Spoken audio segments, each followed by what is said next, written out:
నాన్నగారు అందరూ వచ్చారు.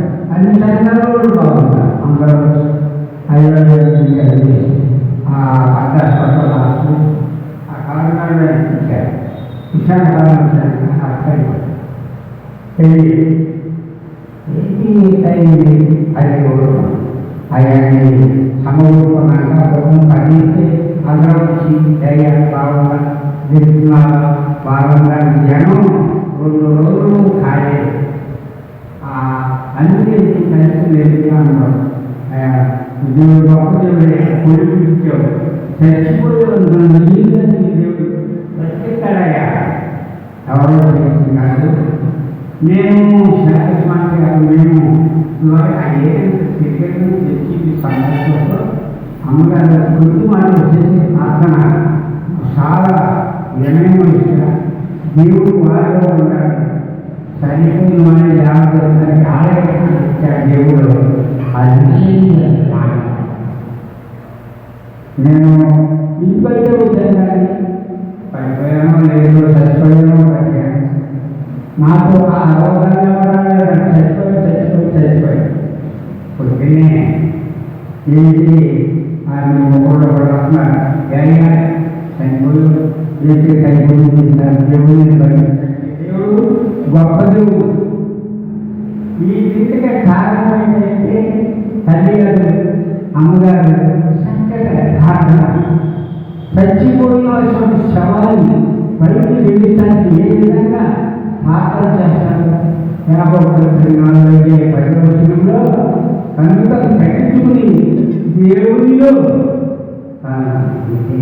తల్లిగా చేసిన ఆ యొక్క ప్రార్థనకి అది ఎంతగా ఉంది. ఇవాళ మరి కంటపాలెంలో చర్చి ఇది మరి మనోహరంగా వచ్చాడు.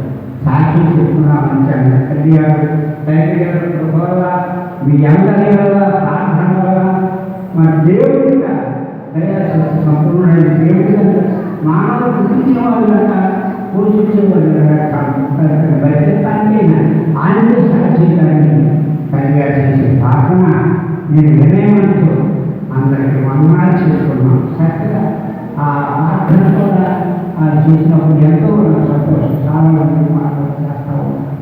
చక్కగా ప్రార్థన చేసింది తల్లిగా ప్రార్థన చనిపోయిన మనం లేదు సజీవంగా చేసినాయి. మీ అందరం నేను ఈసారి 40 సంవత్సరాలు చేసుకుంటాను. నేను ఒకరోజు చేసి సిఎస్ఐలోని చేస్తా ఉన్నాను. తర్వాత అయ్యగారు మరి ఇక్కడ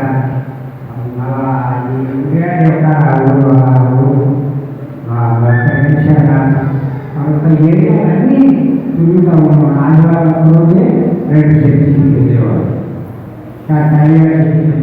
చాలా మంది మా లోకాలన్నీ మాస్టర్లందరూ ఇదిగా ఎంతగా చేశారు. కానీ తల్లిగారు చేసిన ప్రార్థన తల్లిగారు ప్రార్థన చేసిన ఎవరు అపాయం అవుతుందని ఆ ప్రార్థన దేవుడు ఆమెను పిలిచి చేయించాడు అని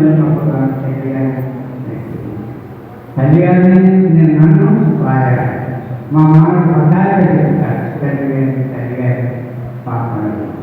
కానీ అలా చక్కగా మన దేవుడు గొప్ప ఆ ప్రార్థనకి ఆయన చక్కగా మారుతుంది. నేను చచ్చిపోయి గుళ్ళు కూడా ఇచ్చేసిన మీరు అడిగి మాట్లాడుతుంది మాట మాట్లాడాలి. చిక్కుపడి మాట్లాడుతున్నాను. మీరు అడిగినా అర్థం ఒక 2-3 గంటలు చెప్పు మాటే కాదు. అట్లా అవన్నీ కూడా దేవుడు పక్కన పెట్టి ఎంతనే లేచి ఉంటుంది. మరి ఒక్కొక్క ప్రార్థనలో దీవులు అలా ఉంటుంది. తల్లి గారి ప్రార్థన వినయం మనం దీవులు పెట్టుకుని ఆ వాక్య ప్రకారం వాక్యం ప్రకారం మనం నడుచుకుంటే వారి మాట్లాడుతున్న ప్రకారం నడుచుకుంటే మనం సజీవులుగా ఉంటాం. వినయంతో దేవుడు